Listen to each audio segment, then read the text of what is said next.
And, you know, one thing that I definitely will say is that, see, so what the dollar is, or, you know, I always say before I have this kind of conversation, is an ode to what a piece of paper can do. And many think that just the concept behind the dollar bill is what allows it to have the power that it has. But actually, the dollar bill is a talisman. The dollar bill was configured through a hermetic science, which is different than alchemical science. But that's, you know, there's a couple radio shows, I think Radio 1 can see the difference between the hermetic traditions and the alchemical traditions.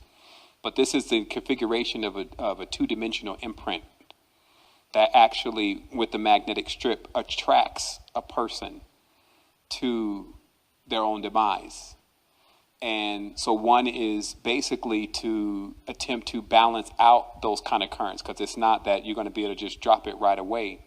But you're right, that alchemical configuration on that dollar, which is deep levels of symbolism when it comes to frequencies, that's what you see in the webs and the nests. Those are cymatics.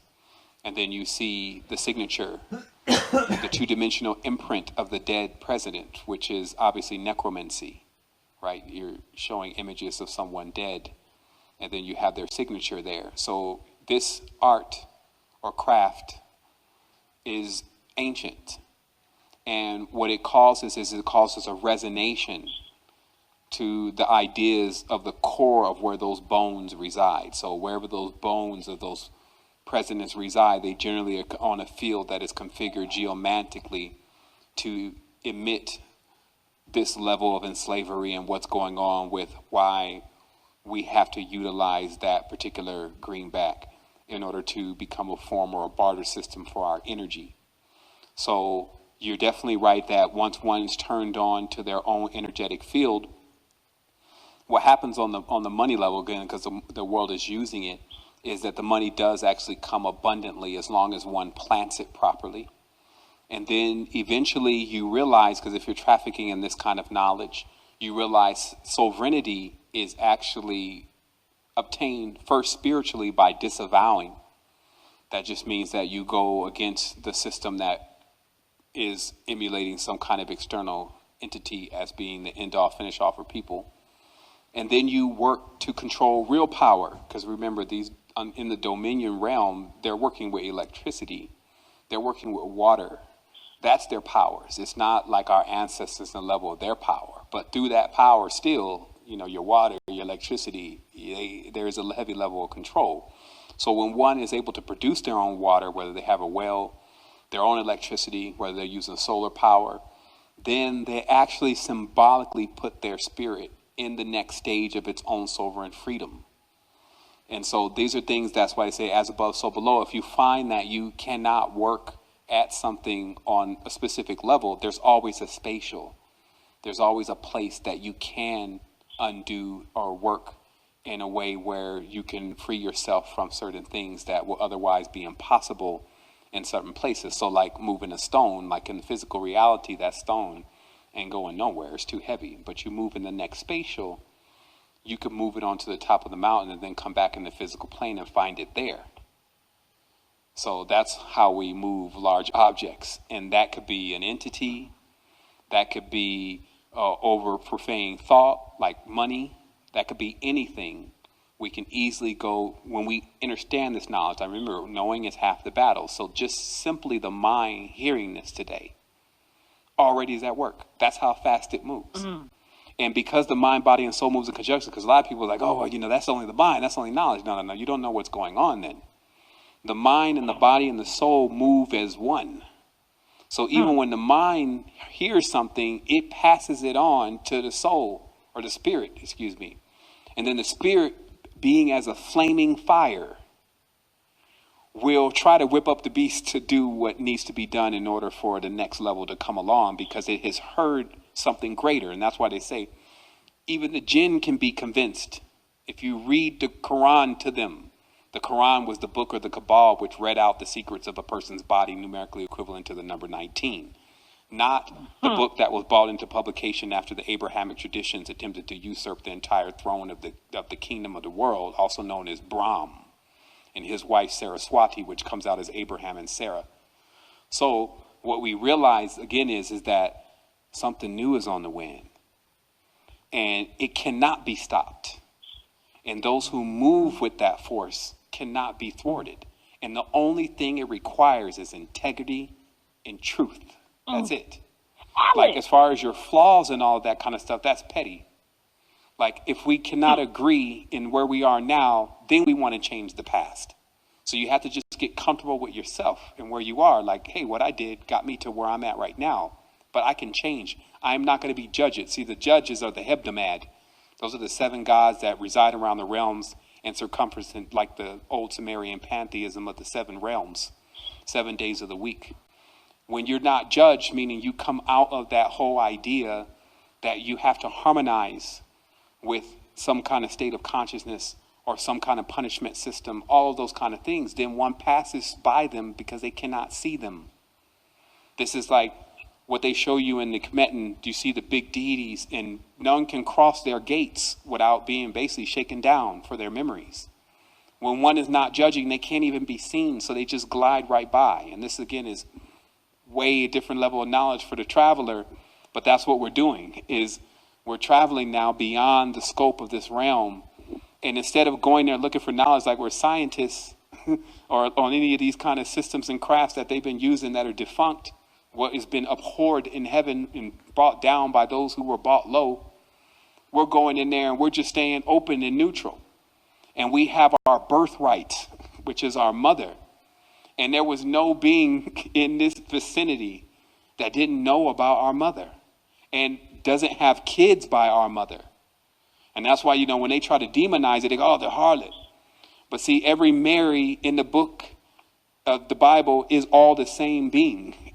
And that lets you know the different aspects of how they're referring to the divine feminine. Oh, she's the harlot. And no, she was the one to Jesus. And Jesus used to kiss her in the mouth. And you just have to keep reading the books until you realize, oh, man, and then, of course, the experience. So this is a great time for us. And we will not allow that time to be spoiled by our programming. Because that's why one has to always, stay on the throne, move back in the mind. The moment the mind tries to go into, because it's going to do that for a while, when it starts going into, but we're still going to, whoa. We are not going to do anything. You may go and do it. That's how you put the temples in check. See, Cain and Abel are in the temple. This is the good angel and the bad angel, right? Cain was the bad one. Abel was the good one, according to the documents.